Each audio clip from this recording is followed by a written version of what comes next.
The Dead Sea, the lowest point on planet Earth, once described as a well-watered plain like the garden of the Lord.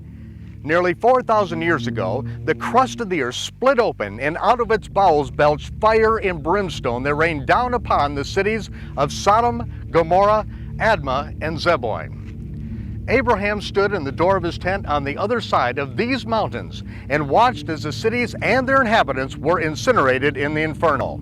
The Jordan River continues to wash minerals from the highlands of Israel into this dead-end chasm, and what appeared to be distant, nondescript rock formations out in the middle of the sun-parched Israeli desert turns out to be the ashen remains of the cities of the plain, found still standing and covered with millions of chunks of brimstone. I'm Michael Rood. Prepare for a rude awakening.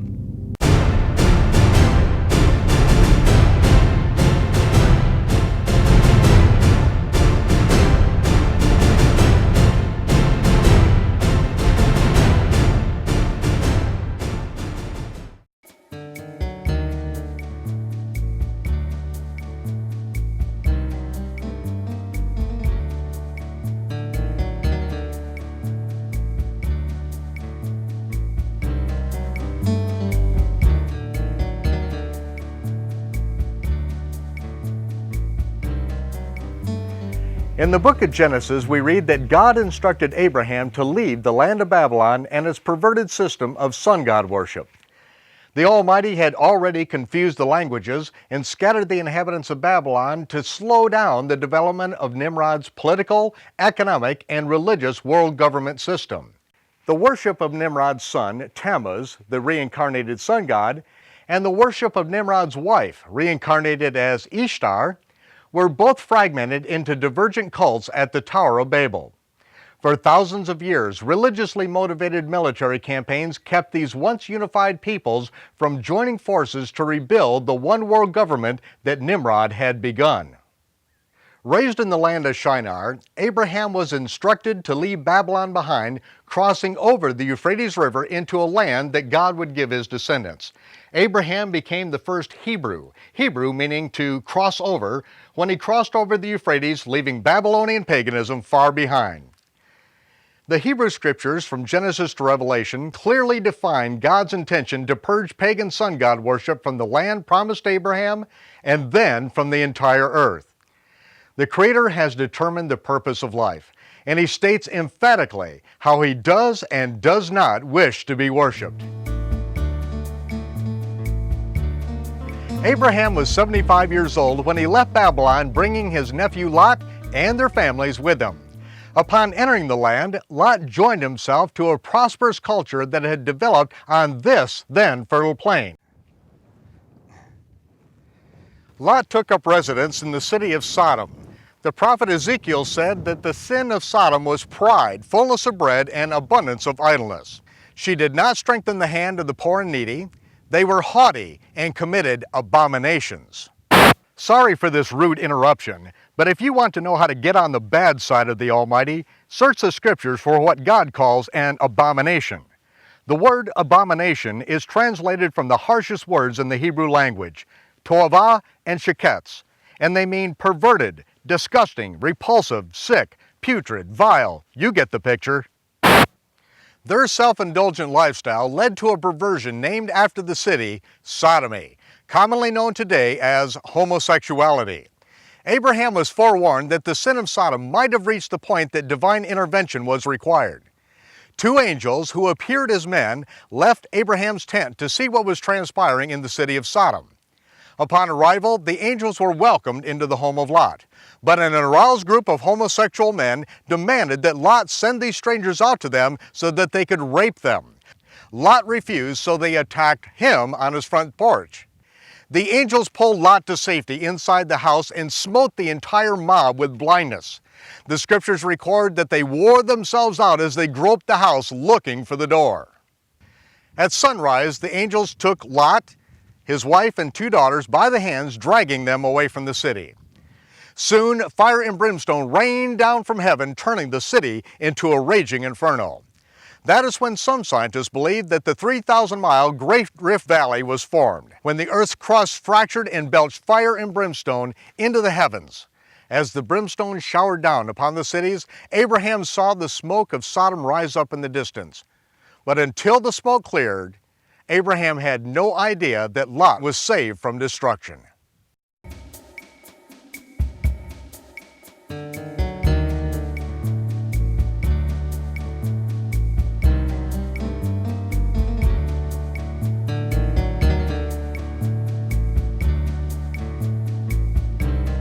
The buildings, streets, and walkways throughout the land of Israel are constructed primarily of what is commonly referred to as Jerusalem stone.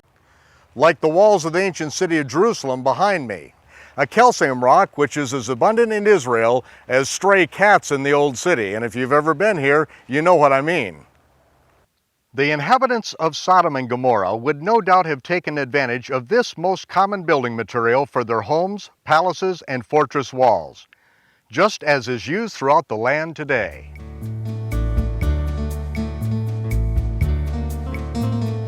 Archaeologists contribute Sodom and Gomorrah's overt wealth to the flourishing vegetation and the commercial value of the asphalt pits found in this once lush valley.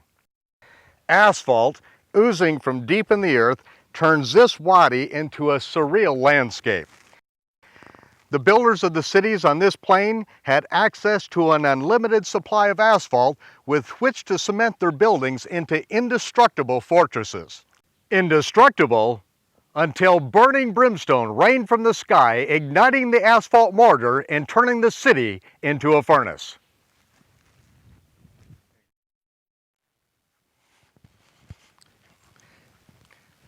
Calcium plus sulfur plus fire yields gypsum ash, and that is exactly what remains of these cities. These structures appear as rock formations from a distance, but those who venture out into this deserted, lion-prowled wasteland soon find their trek to become laborious as they sink ankle-deep in this gypsum ash. When this ash is subjected to flame, it does not even change color. It has already been completely consumed.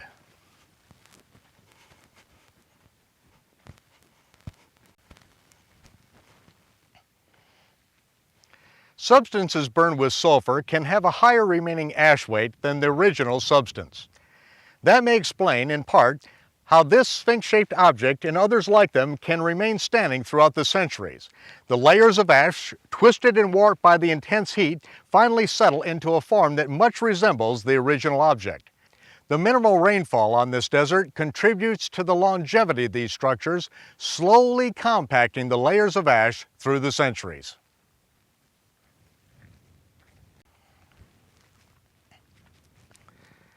A 90-degree angle rarely occurs in nature, a phenomenon that we diligently search for when looking for a man-made artifact. And on this plateau, we observe two identical elongated pyramids, which highlight the grand entry into the temple site here at Gomorrah.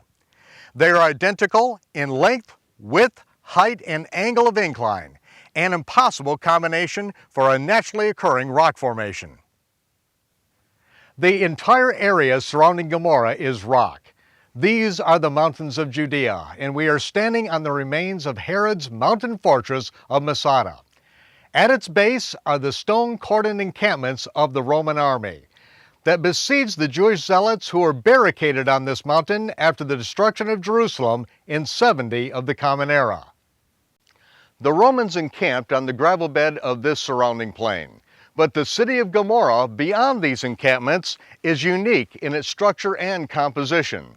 Walls, buildings, and temple structures reminiscent of the ancient temples of Babylon are preserved as heavy gypsum ash.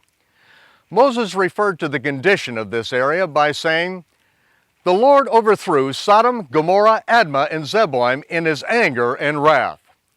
The whole land is brimstone and salt and ashes. It is not sown, nor bears fruit, nor grows any grass."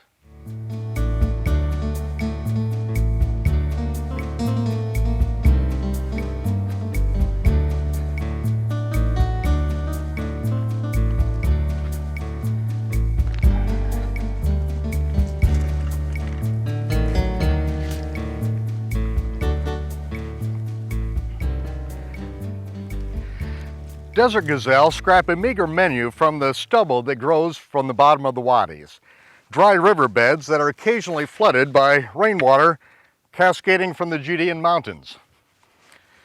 The gazelles scour the wadis in search of vegetation, but occasionally paw the ash on the plateaus to find a nutritious treat.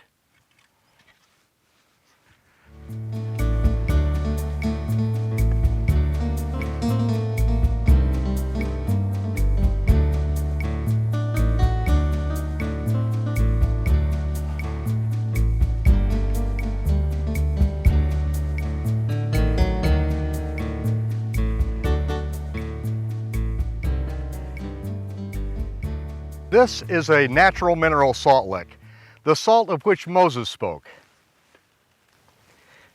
Mineral salts from the bodies of the incinerated citizens of Sodom and Gomorrah continue to leach to the surface even after 4,000 years.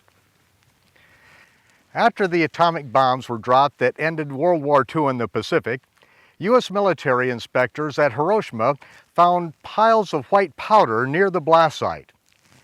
Analysis proved the powder to be the mineral salts of the incinerated individuals who were vaporized in the fireball. All that was left was a pile of salt. That discovery and the salt licks of Sodom and Gomorrah may answer the question, what became of Lot's wife? The scriptures indicate she turned back to the doomed city and became not a literal pillar, but in the Hebrew, a memorial of salt. All that's left of her and the entire population is the mineral salts which the desert gazelle now eat.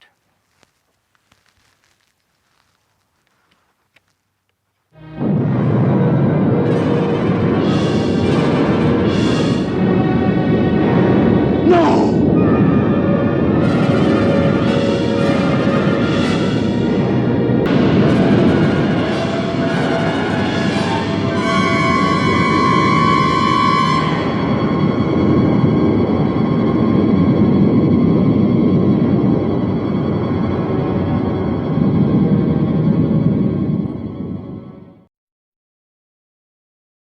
In recent centuries, legend has developed that the four cities of the plain were submerged in the briny depths at the south end of the Dead Sea. Yet 500 years after the event, Moses recorded that the cities remain as brimstone, salt, and ashes. In the first century of the Common Era, Shimon Kefa, commonly known as Simon Peter, spoke of the remains of the cities as if it were common knowledge among the Jews of his day. In the second century, the Jewish priest and historian Josephus spoke of their remains still standing in the Judean desert. The Dead Sea has continued to recede since the days that the scriptures were penned, and if they were visible in the days of Josephus, there is no way that they could now be submerged. Through the years, many looked in the wrong places and found nothing. But the cities of the plain were discovered exactly where the scriptures indicate, along the western shore of the Salt Sea and the Dead Sea Valley Plain.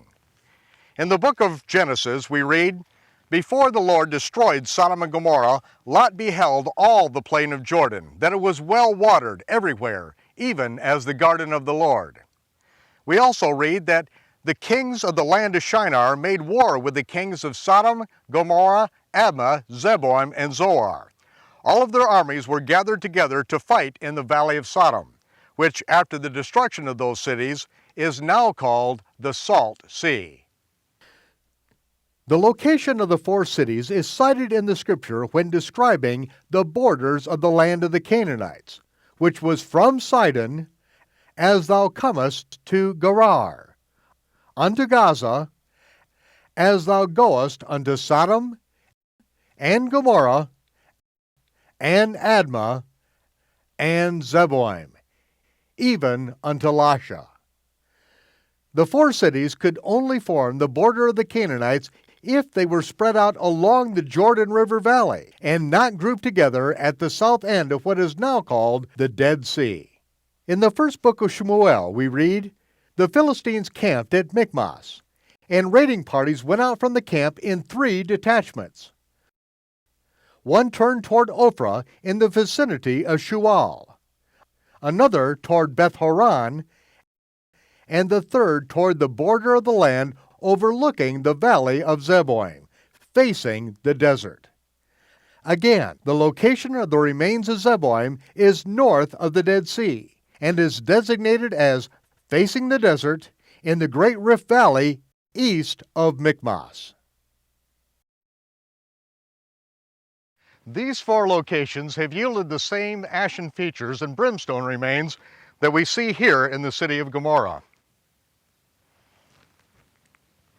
The brimstone found here is unique to this part of the earth. Samples have been analyzed in laboratories in the U.S. and also in one of the most prestigious laboratories in the world, the Karolinska Institute in Stockholm, Sweden, which awards the Nobel Prize in the field of science. Critical analysis showed this sulfur to be 95.72% pure sulfur with 3 other trace metals which could generate sufficient heat to melt even stainless steel.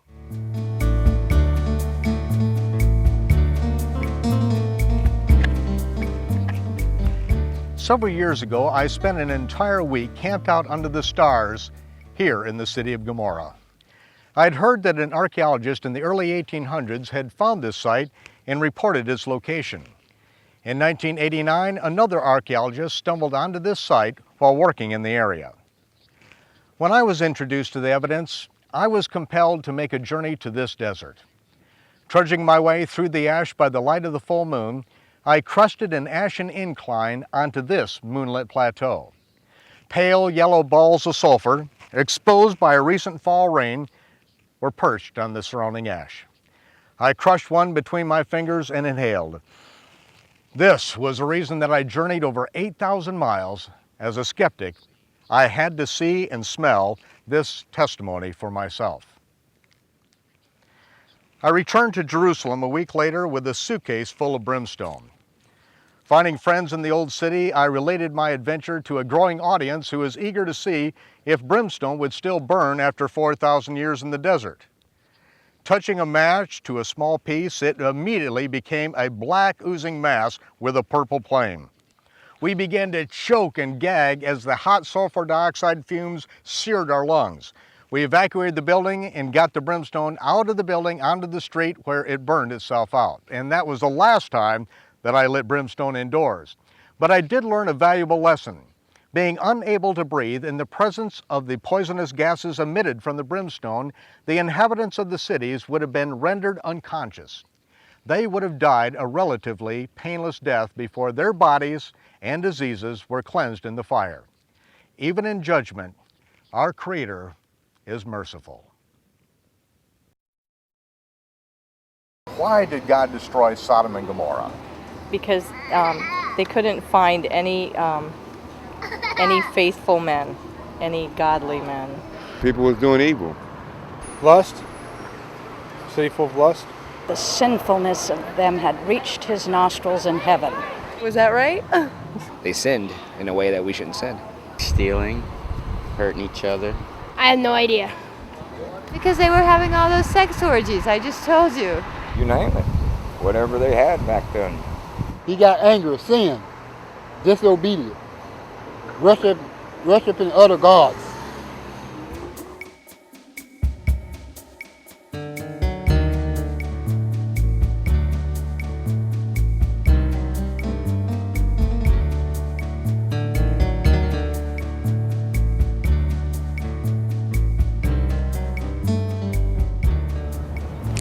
I find fascinating parallels in the history of Sodom and Gomorrah and that of our current culture, especially in the United States.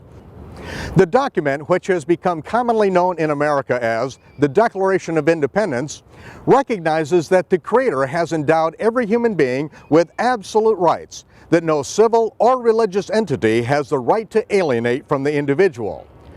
The public school system in the United States was originally established to teach children how to read the Bible so that they could never be stripped of their God-given rights.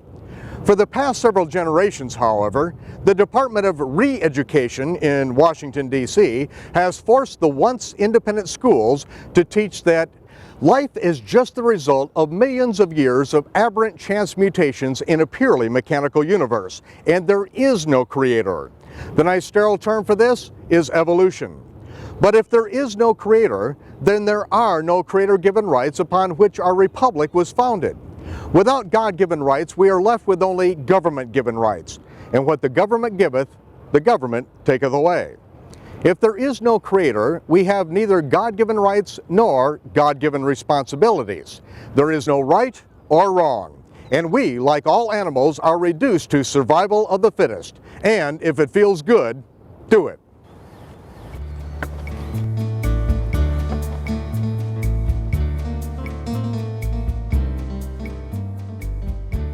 Sodom and Gomorrah's kings promoted the same prosperity-driven, lawless lifestyle. In Shimon Kefa's second letter to the followers of Yahshua of Nazareth, known by many today as Jesus, Kefa writes, God condemned the cities of Sodom and Gomorrah and turned them into ashes, making them an ensample to those that live ungodly lives. Rudimentary explanation. The word ensample in the Greek language means a visible example, something that can be witnessed in the physical universe, not theological speculation.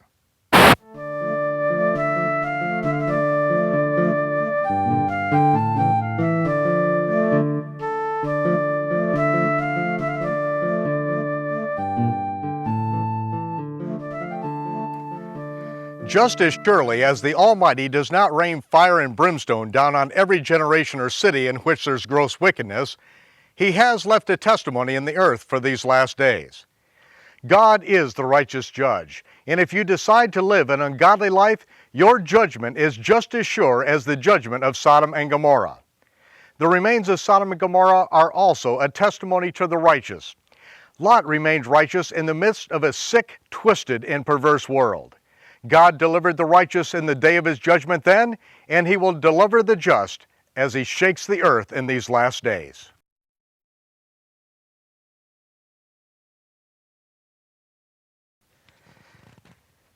Many people have a very negative attitude concerning the judgment of God falling on a nation. Well, it depends on whether you are in the wrong or whether you have been wronged. When one gets his day in court and righteous judgment is handed down from the bench, those who have been wronged celebrate. They have been vindicated and will be compensated. Those who have wronged others are punished. That is righteous judgment.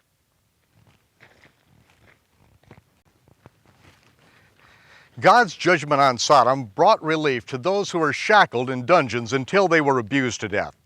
It ended the rape and murder of other men who had entered into the city expecting to conduct business and then return to their wives and children, only to be defiled mercilessly before being bludgeoned to death.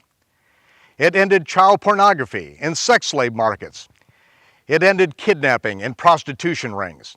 It ended the murder of babies conceived in the free sex atmosphere of Sodom's singles bars, church dating clubs, and the private studies of lawless clergy.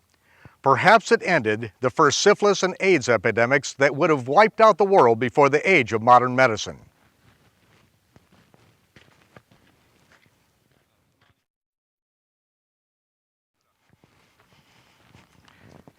God is the righteous judge, and if you are living a righteous lifestyle, you long for the day that His righteous judgment is released upon the face of the earth. As it is written in the Psalms, the righteous speak of His judgment all the day long. But as I say, His judgment is not pleasant table conversation in the house of the wicked. As Shimon Kefa said, even though we do not see God's hand of judgment overtly revealed against the wicked, do not deceive yourself into thinking that the Almighty is slack concerning His promise of judgment. He is not. He is long-suffering, not willing that any should perish. He never judges without fair warning.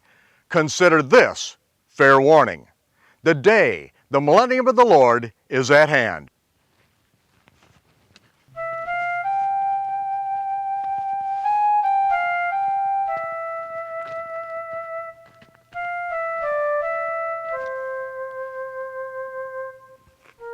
Just as Kefa prophesied, the remains of the cities of Sodom and Gomorrah stand as an ensample, a visible witness in the last days. A witness that the Hebrew Scriptures are an accurate historical record of the land and people of which they speak. The ashen remains of those cities are a testimony to those who decide to live an ungodly life. They remind us that the judge, though long-suffering, will render a swift and terrible verdict to those who disobey His commandments and do their own thing. This brimstone is an aromatic reminder that the God of Abraham, Yitzhak, and Yaakov is the righteous judge, and that He will deliver the righteous in the day of judgment. I'm Michael Rood. Join us again next time for A Rood Awakening, and I'll see you when the smoke clears.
In the fall of 2002, A Rood Awakening Tours was launched and immediately distinguished itself by conducting the most exciting tour in modern-day Israel. Hosted by Michael Rood, we abandoned the canned Christian itinerary and discovered our heritage as seen through the eyes of our ancestors, Abraham, Isaac, Jacob, and Messiah Yahshua.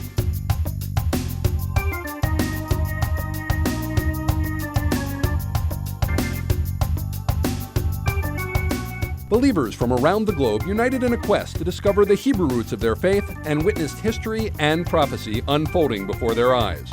Join us as we once again explore the ancient land of Israel. Leave your Western Gentile mentality behind and come experience the living scriptures from a Jewish or Hebrew perspective. Prepare for A Rood Awakening, Tours of Israel. It's not just a tour, it's an extravaganza. Contact us for dates and information about our upcoming A Rood Awakening tour. Michael Rood has traveled the globe, bringing the greatest archaeological discoveries of biblical antiquity to excited audiences through his live A Rood Awakening seminars.